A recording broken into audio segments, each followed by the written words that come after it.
To the cloud.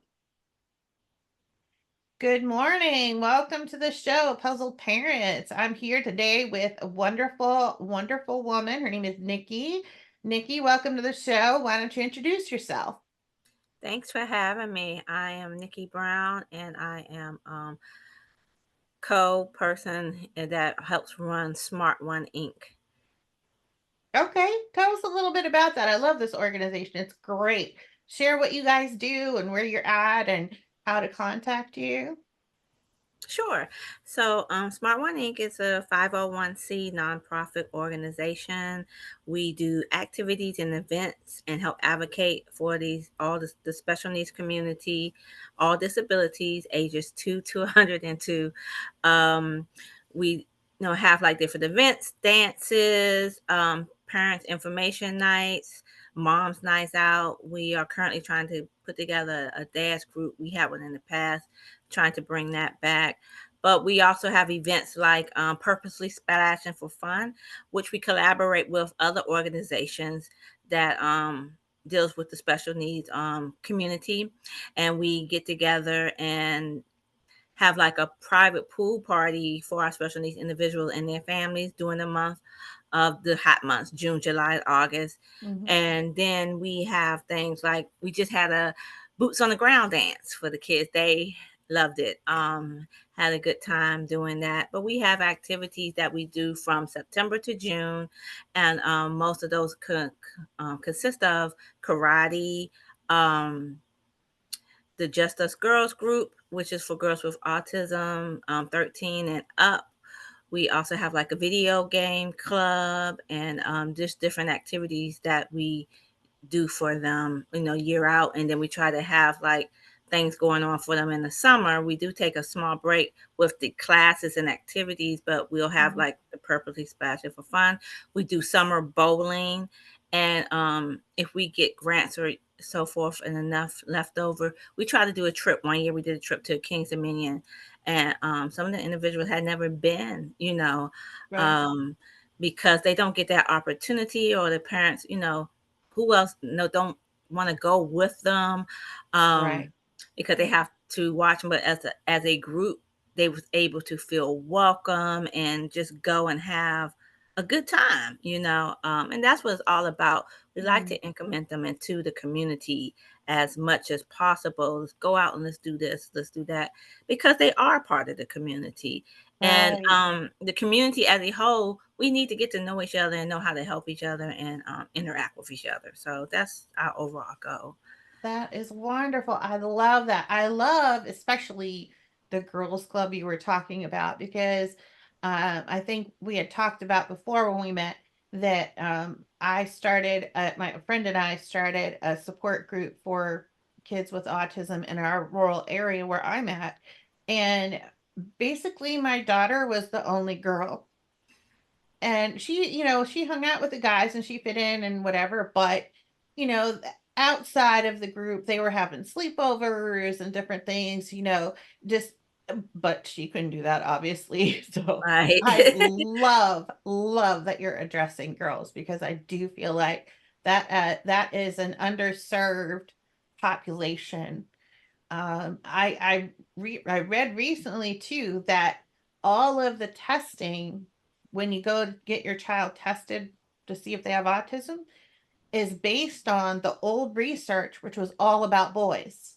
Yes, And so the that's true. test reflects boys. It doesn't reflect girls, and it's very, very different. So I can't tell you how important that is. And I love that you're doing that. That is so great.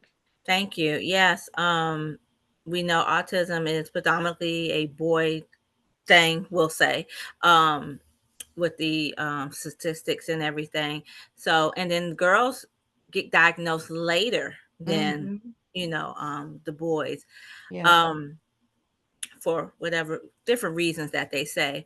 So Right. yes, one of the moms, because a lot of our kids when we got together, they're growing up together, and Right.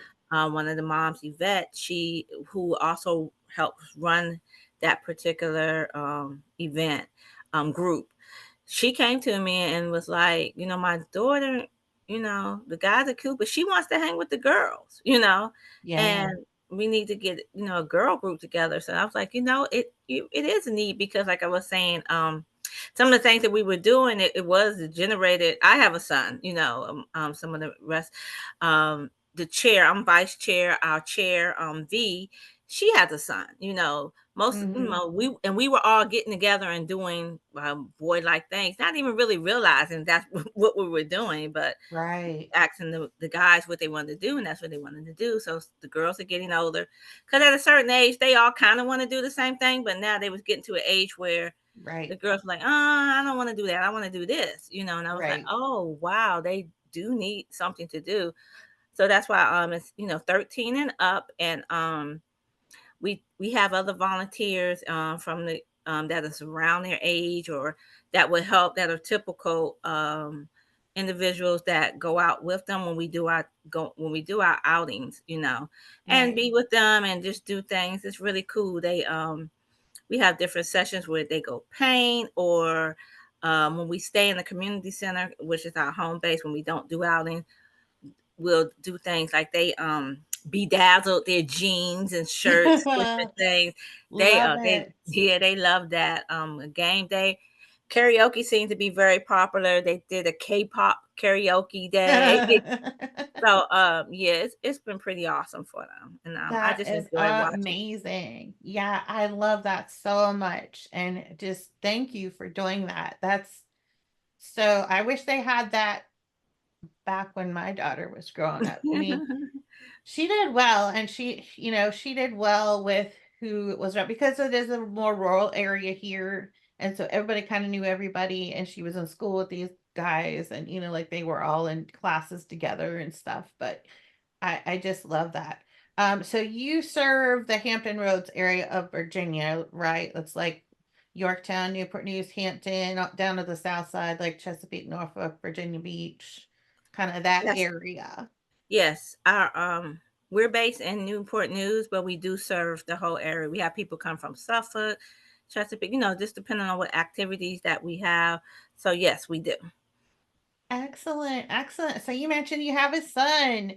Tell Yes. us about him. His name is Sean. Yes, Sean, also known as SJ. He's a junior.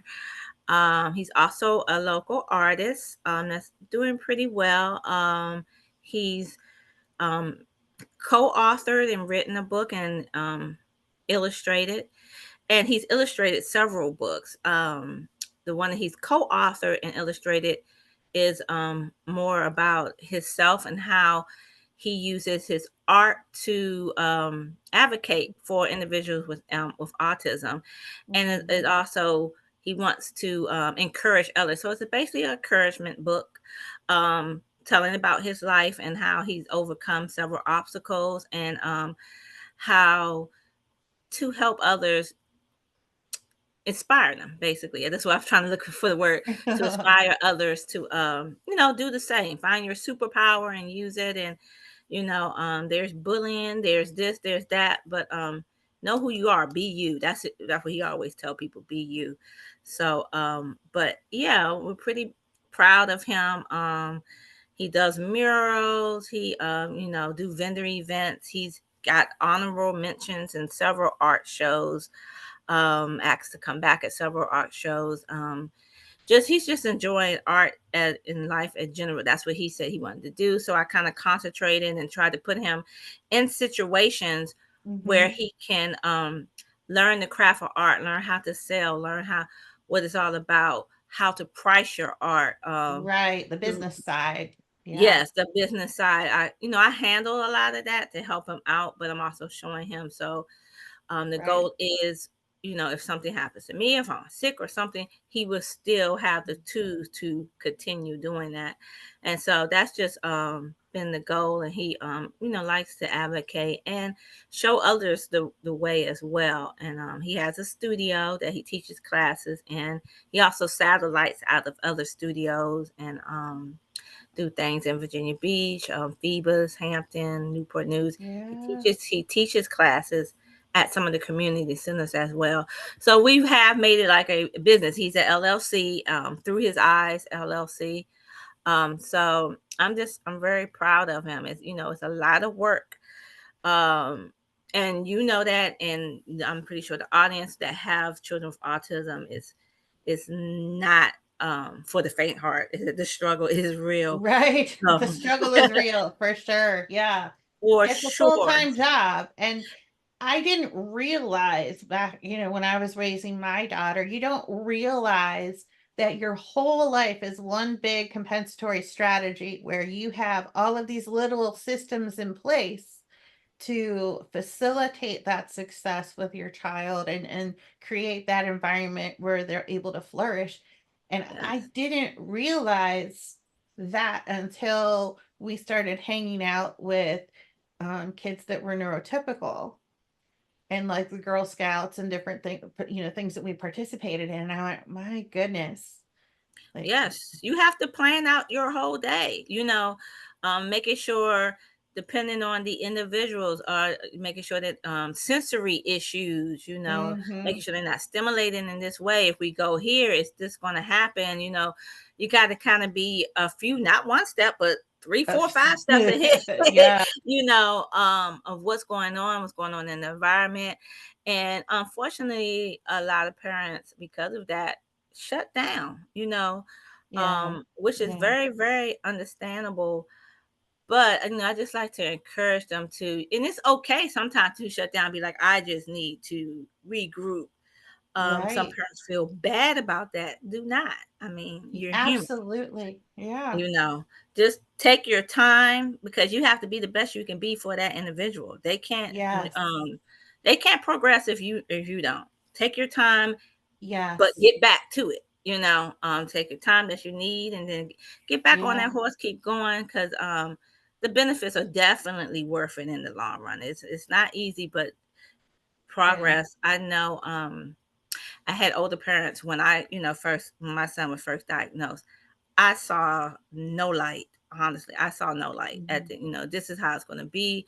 I did have hope, but it was just overwhelming for me. Absolutely.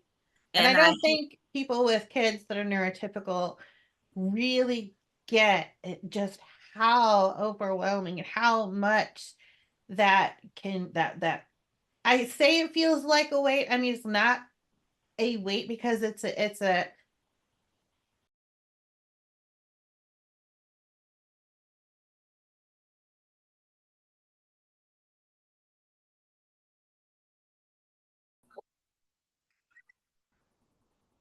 being recorded. Oh, I'm gonna hang up the telephone. Okay.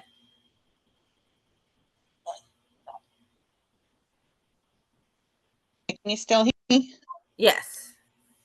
Yay! All I lost my right. video. Where's my video? Okay, good. Excellent. Look at you. So, yeah. So before the power went out again, I know we were talking about your son and his art studio and his classes that he does, which is awesome. Um, Tell me a little bit about you had mentioned too, we were talking about girls with autism, and you had mentioned too that they tend to be diagnosed later, which is very, very true. My daughter was 10 before she got diagnosed. And we were talking about the overwhelming weight that you feel when you get the diagnosis and how that can really just consume your thoughts and energy and your life. And so we were talking about how you don't realize how much your life is different from people with kids that are neurotypical because you have all of these little strategies in place to accommodate your child's needs and different things like that.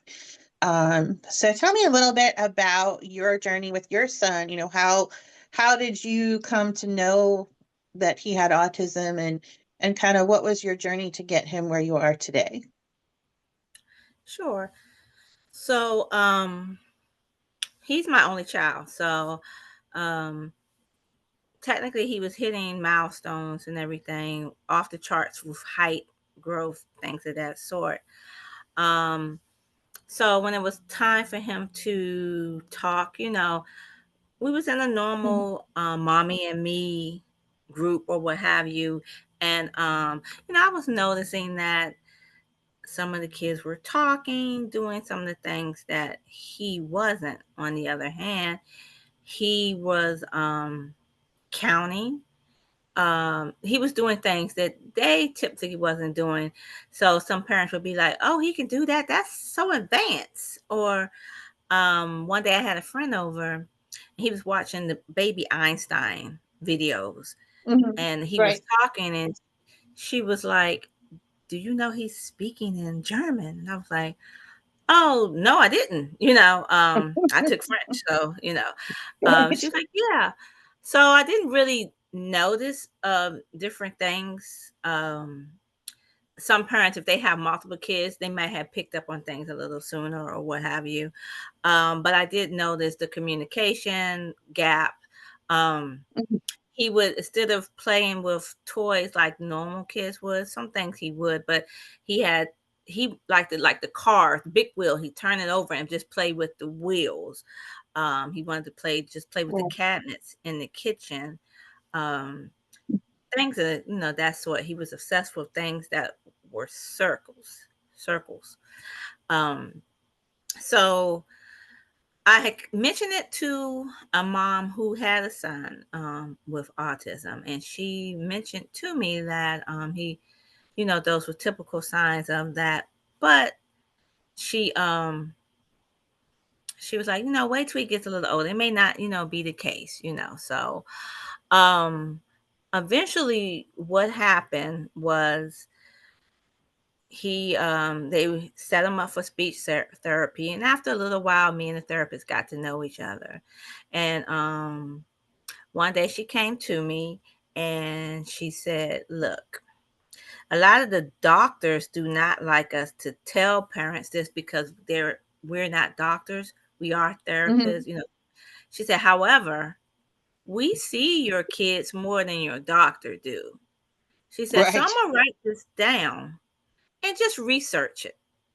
So she got a piece of paper and wrote down the word autism, an ASD, autism spectrum disorder.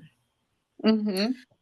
And oh my gosh, I wanted to cry because the only thing I knew about autism at the time was Rain Man. Yes. Yeah. So I'm like, my child is not a Rain Man. It Right. must Right. be a spectrum. It must be different levels to this or what have you. So of course I went to Google, started Mhm. Googling a whole bunch of things, and realized that it is different levels and things. So the girlfriend that I knew who had a son with autism, she had gave me a website that you can go at the time and just take a little test, like filling, and then it'll let you know, hey, yes, you probably should try to go get your child tested, or no. So I took the little test, and I exaggerated a little bit. Some questions I wanted it to come out positive. It still came out. Hey, you should get your child tested. So I was like, okay. So I, set that up to get him tested. At the time, my husband was in Iraq. So I'm definitely overwhelmed. And he comes Mm. back, in time for us to go to the doctor to get the doctor's opinion. So he's overwhelmed as well. He's just getting back from Iraq, dealing with what was going on over there. Right. Yeah. Goodness. I mean, when he left, his child was okay. So we go to the specialist, and he we were supposed to be going, it was something else we was really supposed to be going for. I can't think of it at the top of my head. The main thing was not really the autism diagnosis, but what had happened Mhm. was I had the notes up under the paper that he had us fill out. And so he came Right. back to the nurse. I had left to go to the bathroom. My husband gave the nurse everything. So when the doctor came back in, he said, "So, you think your child may have autism." I was like, "Well, yeah, what should we do? So he did his observation and everything, and he basically came back and told us that he he is showing the characteristics, and basically if we start doing different therapies and things now, um he may not have to live in a home. So Well, that's I'm always good to hear. I'm like, okay, but honestly, all I had to hear was the word hope. Uh, I'm a strong believer in God, so I was like, that's all I need to hear. We about to hit the Right. ground running and figure out what can I do for my son. So after all that, I got back on Google looking up organizations, different things Mhm, that can help me. Um, Reading up on books. One of the books mhm, was one that Jenny McCauley had wrote about her son. I got that book, started reading back on that. Different organizations coming up. One was TACA, which Jenny McCarthy at the time was part of. Um, the Autism Community in Action is what it stands for. And they had meetings in Virginia Beach. Um, right. so I reached out to them. Then I reached out to Smart Ones, which is now the organization that I help run. The lady answered the phone and I told her, hey, I have a son with autism. He likes to Mhm. swim. We live on a peninsula. He does not swim, and as I'm reading, learning that a lot of children are drowning because of their fascination with water. Mhm. So she was like, as long as you can come with him, he is under the age right now, but if you come with him and get in water with him with the instructor, sure, you can, come and take the swimming classes. So Yeah, I did, they at the wellness center here, they had, um, swimming lessons too, that I put my daughter in those too, because we live also in a peninsula, just the next one over. And like you're saying, you can't spit without hitting water somewhere, you know what I mean? right. So I felt it was so important for her since where we live on peninsula, there's bridges, there's boats everywhere, there's, fishing and docks everywhere and different things. And, I really felt strongly that that was something that she needed. So she actually got to Red Cross level 4 by the time she was done. So Awesome. she did pretty well. Yeah. We did it for years though. When I homeschooled her, that was her PE, her PE class. We did swim Awesome. lessons. So that's what I did. But anyways, I agree with you and I understand that whole need to feel like that, "Yeah, my kid needs to know how to swim." Right. Yeah, definitely. Because I don't know how, so one of us, somebody need to, we need to help each other out. So yeah, we did that. And I guess the chair at the time of Smart Ones, she saw something in me, and next thing I know, she was like, you're gonna help me do this with the younger kids, because we have the older kids and the younger kids doing some of the same events. And Mhm. they don't need to be together with something like the dances and stuff. We need to separate them. And Right. she was like, well, guess who's going to help? And I was like, who? Because I'm coming, and she was like, I'm like, really? And she was like, I'm gonna tell you everything you need to do, and do it. And she basically did. And so that's kind of how I got involved. I started off as youth coordinator for them. And eventually um she did pass. And Mm, we had a board. By that time, we found out later that was her goal, was to have a board, because she knew she had cancer, but she did not tell no one. So mm, she was hoping that we would carry on the organization afterwards, which we right. did. Yeah. Once we found out everything, we said definitely. So nobody really wanted the chair or vice chair position, because we had the secretary. It's big shoes to fill, and she was doing it by herself for the most part. Other than we had the secretary, we had the normal board members, but She was really running a lot of it. So me and V stepped up. We actually voted V in. She got there late, so she didn't know till she got there. Like, Oh, by the way. by the way, you're now chair, but thank goodness she took that with stride and rolled with it, and I stepped up, and we've been doing it ever since, and just I've just I just immersed myself in a lot of information. I started taking a lot of courses, classes, going to different events, seeing what I can learn, watching my Right, child, seeing what he was doing, and then going back, getting in touch with other doctors, people getting opinions, seeing right, how it fit. Um, all the things that we have to do as parents when we get this diagnosis. right. You have to kind of immerse yourself into certain things. You don't have to do everything. Again, I just want to stress, don't. I mean, it's easy to say don't overwhelm yourself, but you are overwhelmed. But try to. I just like to tell parents, try to get some type of control of it. You're going to be overwhelmed. I mean, Mhm. it is what it is. But Yeah.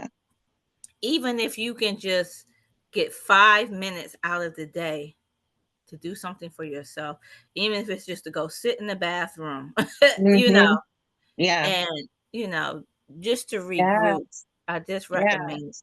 that just Y to give you the Yeah. energy that you need to be able to do what you have to do so you can sort out the good and the bad. It's so much misinformation now. I Oh, feel like even more than when I started the journey. There was some, but I I don't know. In my opinion, I just kind of feel like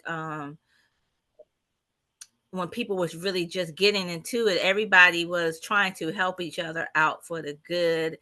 And now it's so yeah. many scams, just in general for Mhm. everything, but in the special Right. needs community, specifically, oh, take this and it'll work, and there's so many things that um it's not true, and you have to really put in Snake time and oil. effort. Snake oil in a bottle. Yeah, yes, it's I agree with you so wholeheartedly. I always say you can't pour into somebody else if you're on empty. You got to fill your tank up first. And what a lot of people with neurotypical children don't seem to understand is that we feel terribly, terribly guilty when we do that. And we shouldn't. right. We shouldn't, because it is true. Even when you're a parent of neurotypical children, you need to have your kind of me time. And, as a Yeah, single mom, for me, that was especially difficult because, I didn't have another adult in the household to lean on or to say, hey, can you watch her for a little bit so I can go have 5 minutes or, sit outside and smell it or whatever. And it's so important, and yet we tend to deny ourselves that because we feel guilty. It's not like you can just run out and have the neighbor's teenager come in to watch your kid because of the challenges and special needs. It's a skill. It really is a skill it set. really is. And then my child was on the gluten-free casein-free diet. I had put him on the other information about that and put him on that diet. So a lot of people didn't know what to give him, or at the young age, he got very clever of trying to Any give you the risk, puppy dog face, and they would give in and give it, and it's like no. So even some people who wanted to help or may have had the skills to help with a special needs child, they didn't know nothing about the diet or the food sensitivity part of it, and you just can't give him anything he wants if he cries or what have you. And Mhm. that limited it even more because that only made it down to one person. I had only one other person that was had my back when it came to that can watch him. I had certain friends that had my back and would say, hey, don't give him that, but that Right. to watch him while I was at work, and um I know that she would not give him, and that was my mother-in-law. And so And thank goodness for that, Yeah. because when you have a child with special needs, you really have to depend on the community as much as you can, family members and stuff. And sometimes, especially when you first starting off, they don't understand. You're barely understanding what's going on. So Right. Yeah. they Yeah. they don't Yeah. get it. People are talking behind your back. 'Cause, I mean, they would say, "Oh, she's starving him. She won't give him this," and I'm like, Yeah, "Please, even please family, do it." you mentioned your mother-in-law. I know that my mom really struggled with it throughout my daughter's childhood. We would go out to eat somewhere, and while we were waiting for the food, a lot of times my daughter would take what was on the table and play with it, like the fork would be talking to the knife, and she had this whole scene going on. Oh, here comes the salt and pepper shaker, and my mom would get so embarrassed. She's like, make her stop that, make her stop that. I said, no. She's not bothering anybody. She's entertaining herself, which is Right. huge, by the way. She's engaging in imaginative play, which I had to teach her. Right. And she's sitting quietly, not bothering anybody, not saying embarrassing things, not having a meltdown. Leave her alone. She's That she's was a good. win She's for you. happy. Yes, yes. Yeah, I'm like, you're daggone Skippy. That's a huge W right there because it didn't start out like that, and as they get older, I had people come up to me that would say, oh, she seems so normal. I can't believe that she has autism, and I would go, thank you, because Yes. it was a lot of work to get there. Hours and hours and yes. Many Yeah. therapies. I used to fundraise. I used to sell things on eBay, and I had it in my description. Please, serious inquiries. This money is going towards the therapy I have to pay for, my Yeah. child to take, So, Yeah. yeah, Fortunately, as a therapist myself, I got a lot of free advice from like other therapists that I knew. I'd go up that to was at awesome. work to the speech therapist and I'd say, "Hey, this is what's going on. What should I do with her?" So they would tell me, "We'll try this and this." So she got a lot of free therapy, fortunately. That was good. That was really Yeah. good. We Yeah. did have to pay for OT out of pocket once, and that was $100, and this was years back. I mean, $100 is a lot now, but back then it Yeah. was a really lot of money, and Mhm. especially for a single parent. And so I told the OT, I'm like, you get 2 visits, one for your eval and one to set up a home program for me, and then we're done, because I could do it with her. And when she was little, I didn't even realize I was doing therapy with her. I noticed she had balance problems. So I got her one of those exercise balls and I worked on balance with her. We would do bouncing for stem, we would do rolling for trunk control and all this Mhm. different stuff. And that was long before she was actually diagnosed. So it's amazing how as parents we instinctively have That's true. that kind of know knowing what to do for them, or knowing what to do for them, but also knowing where, okay, I've done what I can. Now I need some more information. I need some more Yeah. education. I need some more strategies taught to me so that I can do that because this is what I'm seeing. Yes. Yes. And sometimes you don't even, like you say, you don't even know that you're doing that, a lot of Yeah. things, So that's another thing that I tell new parents or parents in general, when they get the diagnosis, you're probably already doing things to help out, don't even really realize it, Mm-hmm. because it doesn't seem like it at the time. But they are, especially with nonverbal, they're listen, they're watching and listening to everything. So you may Oh yeah. think you're not getting through, but you are. And then one day you'll see something and be like, "Oh my gosh, you were listening. I'm glad I didn't, do this." Or it could be something bad, but okay, Yes. It now could I be like, know. maybe I shouldn't try that. And it's trial and error. Yeah. And the thing with autism, and I know that you've experienced this as well, is that what works today may not be what works tomorrow, but it might work next week. We never know. Right, So right, you kind of have to have tools in your tool belt, that kind of repertoire where you can be like, okay, well, let's try this, let's try that. It's it's it's a lot of work. right. It is. And But we you do it. It's a try to labor of build up love. on it. That's just like he has sensory issues with noise, and so he would want to watch movies. Then it was DVDs and so Mhm. forth. And I'll say, "You want to go to the movies and see this?" "No, DVD, please." He would want to watch on a DVD. He didn't. The movie theater was too much for him. So I said, we're gonna, get through this. Okay, we can't go to the movie theater. However, we'll try this. Once a year, you're going to the movie theater, um, Mhm. just to see if it gets a little better.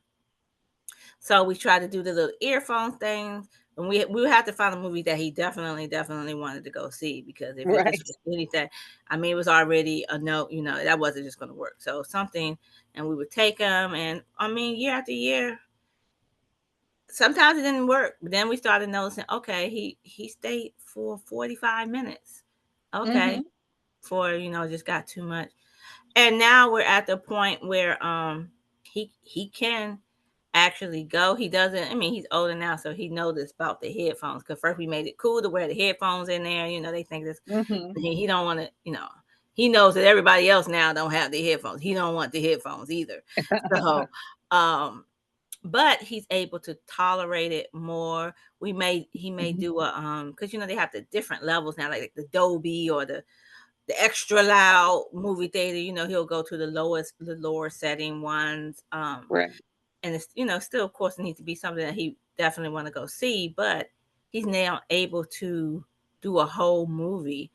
And I posted, I was excited because I said, most of y'all might not get this, but my child him and his friends went to the movies. He stayed the whole And time. that's He enjoyed huge. himself, and they Yes. talked about things that they liked about it.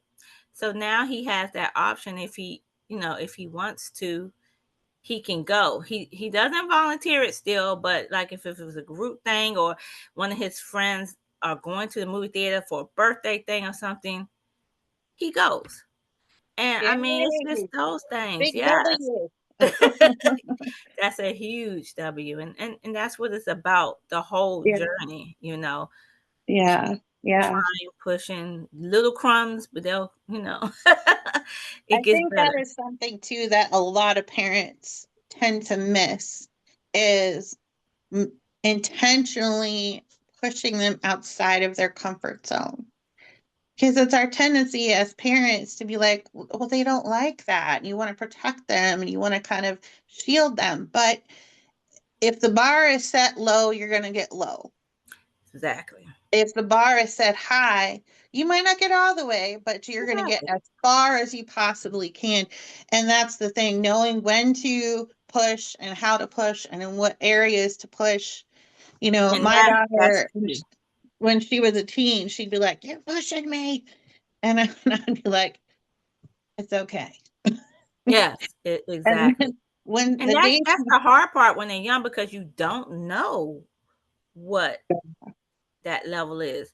So you gotta kind of push, but as they get a little older, you be like, I know you can. Or like when the first time I see him do it, I'm like, I got you. Okay. Now we know. But that's what that's we want to, right. push for it. And I would tell the therapist the same. They say, well, he might not. That's fine if he don't get to 100%. But let's Right. see how far he can get. Why keep it at this level? Exactly. You know? Yes. And me as a therapist, that's my mindset always. Oh, you did that great. Now what? Right. Let's try this. Oh, you did that great. Now let's try this. Like it's that progression. And it's a constant continuous learning for everyone.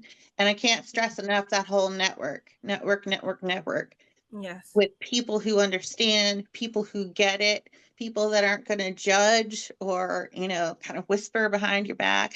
I don't Yeah. know about you, but like when my daughter was young and when she would get invited to birthday parties and things like that, it was stressful because I never knew how she was going to react to that environment with that elevated, energy and noise and all this stuff, or what she was going to say. Yes. Yes, that part too. And then for me, it was like, I had to learn how to bake even more and everything. I had to call, find out what they was having, and I had to make a gluten-free version of it. So when they Right. passed out the birthday cake, I had to have a slice of cake that was gluten-free for him so he wouldn't Right. have a fit because he wasn't getting because he can't have it. Right. Yeah, he was left out. Yeah. So Yeah. it was a lot, I had to, and you don't have too many people that can accommodate that. I did have a couple of friends that caught on and they would call. They was like, "We want him to come. This what we having. Blah blah blah blah blah." And then I can, try to accommodate that. Or some of them would even be like, "We're going to a place that's have gluten free pizza, so come on." But just be prepared. That's not always the case. You have Mhm. again, it goes back to what we were saying. You have to be 3, 4, 5 steps ahead. You know. Yes. My autism advocate that I was blessed to work with, she's since passed, but one of the things she used to always say is, don't pay for anything you're not willing to walk away from. Ooh, that's Because, facts. Yes. if you put money down for this activity and it's a bad day for your child, or, their meds are off and they're going through a rough time, you might not be able to go, or you might get there and have to leave. Exactly. And since, like I said, the movies, first cup is 10, 15 minutes. We're not gonna see that whole movie. And that's Right. why I waited to a matinee or something that was cheaper, Right.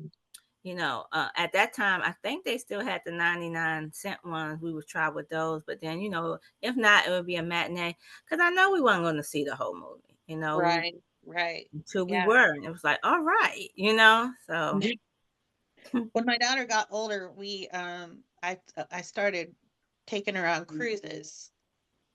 Um, and so, you pay for these excursions and things, and the whole thing was, don't pay for something you're not willing to walk away from. So right. sometimes I would just prepay for maybe one, and then, or we would sit down and talk about them and look at them on the computer and say, okay, which one of these do you think you might want to do? And you just don't know when the day comes,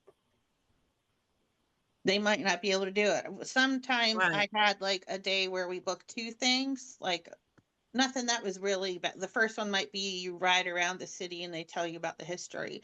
And then the other one was like, I forget what, but by the time the first one was done, she was done and kaput. I said, no problem. We're going back to the ship. We're just gonna walk away from that other one. So Yeah. That's you do. You have to prepare for those things that it might not happen. And matter of fact, just be prepared to say it's not going. We're just going to see what happens. Um, yeah, one day at a time. One day one at a day at a time. Yes. time. Yeah, so I'm so proud of Sean and how far he's come and how he's out in the community. I love seeing his videos on social media and Thank how you. he's you can tell it lights him up and he's excited about it. And I just think that's fantastic. And you've done such a great job nurturing and discovering that passion and facilitating this, wonderful life that he's got as an adult now. So Thank good you. job, Mom. Thank you. Thank you so much. Well, I appreciate you coming. Is there anything else you would like to share with anybody, or kind of, words of wisdom that you would tell that you haven't mentioned to this point? um, I know later on I'm gonna be like, oh my gosh, I should have said this, but there is what I always say is there is light at the end of the tunnel. You may not see it right now, but um, just stay persistent. Get your me time in. Mental awareness is everything. Mental health, um, and there is light at the end of the tunnel. You know, things change. Your child is not going to be the same person that they are today. Um, Mhm.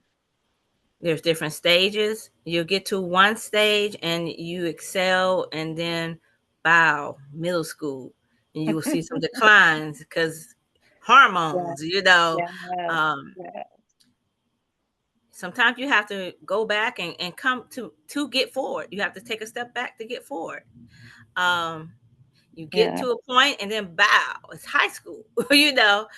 So And I that's go, all I said. but I just finally mastered Yeah, first it's like one. I We're just did this and now they didn't backslid. And with that, just be persistent, keep doing what you're doing. Mm-hmm. It's being received more than you realize. Just keep, trying, research, Yeah. network, Network. get Absolutely. as much information as you can to, reach out to like-minded individuals, others that um, understand where you're coming from. You're not in this alone. It does seem like it a lot of times, Oh, even sometimes in the special needs community, because each child with autism is that one child with autism is so yeah. different Yeah. from child to child. So you Mm-hmm. can even feel lonely within your own community, but keep pushing. You will find, the answers that you need or to help. Sometimes the news may not be good. Sometimes it will be, but you won't know until you try and see how far you can, get the individual that you love and, Mm-hmm. trying to help out. And it's worth it in the end. We all know that it is Right. worth it in Yeah. the end. So Yes. I think if you come away with anything, please come away, with that. Those who are local, I mean, feel free to visit the Smart One Inc. site. It's Smart Ones. One is spelled out ONE, Smart One Inc. You can find us on Facebook. And yeah, you know, you're in our prayers, and we'll try to help in any way that we can. That's so amazing. Thank you so much for being here today, Nikki, and for bearing with me through the power outages and all the challenges we face. No I mean, problem. we're kind of used to that though as parents with kids with special needs. We just kind of roll with it and oh, okay, let's put this fire out. Let's put that fire out. Let's solve this problem. Let's figure out how to do this. So thank you so much. I love your organization. I adore your son. He's such an inspiration, and thank you for being on the show today. Thank you.